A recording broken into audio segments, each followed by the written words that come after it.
daughter. I know you're frightened, but you have no need to be. Have I ever done you harm? For a technology-infused entertainment company, Netflix certainly produces a lot of content that talks about the terrifying progress of technology. The latest that I've watched is I Am Mother, which stars Clara Rugard Larson, a Danish actress, and Hilary Swank, and a robot named Mother. Mother? As the title implies, and as this very short cast list implies, we have a robot that embodies and envisions herself to be a mother, and she raises a little test tube baby, just called Daughter in the movie. Daughter. What we know from the beginning of the picture is that there has been this big extinction event, and we actually see this robot mother cradling her child as dust is falling, and you can hear bombs dropping, and it's incredibly freaky. And Hilary Swank, I'm trying not to spoil everything here, but Hilary Swank appears, and it's a shock that she does appear, and there's some really good character work between Hilary Swank's character and the daughter character. How are you unaffected by the contagion outside?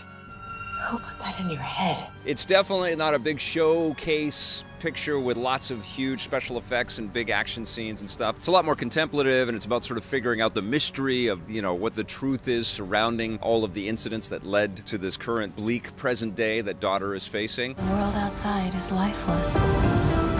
But I made you into the woman that you are so that we could do this together.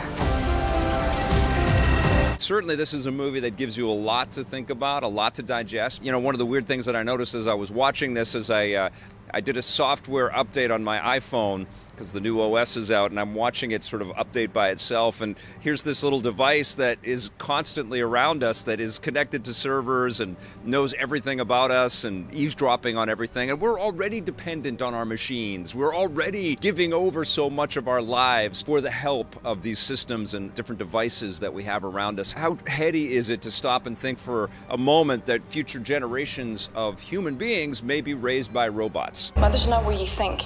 She's taken care of me my whole life. The robot is incredible as well. I mean, you really believe it's almost in line with the Neil Blomkamp pictures there. It almost looks like this robot could be a distant relative of Chappie. There's a very realistic core to this robot. It looks like all of the machinery that we see in its face and on its body all exists in reality. I'm as surprised as you. Rose Byrne does the voice of the robot. She's so soothing and so sort of committed to the job of being a good parent. Mothers need time to learn.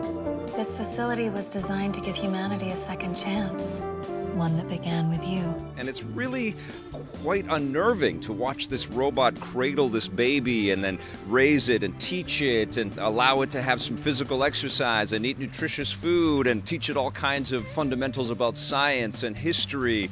And we see Daughter every once in a while picking up like a future iPad. Why are all the iPads in the future, by the way, clear so that you can see what people are watching from both sides? Is that the way do we want that? Is that something that we as human beings, because all the science fiction movies, they always do that. People pick up clear tablets or clear phones and you can see everything.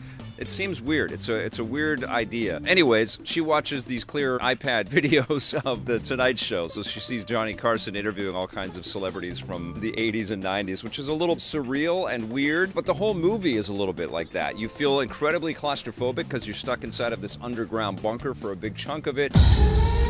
There's a really nice bit of work done in the production design to kind of create this reality. I mean, you really believe that embedded in all of these test tubes and in all of this machinery is the future of the human race.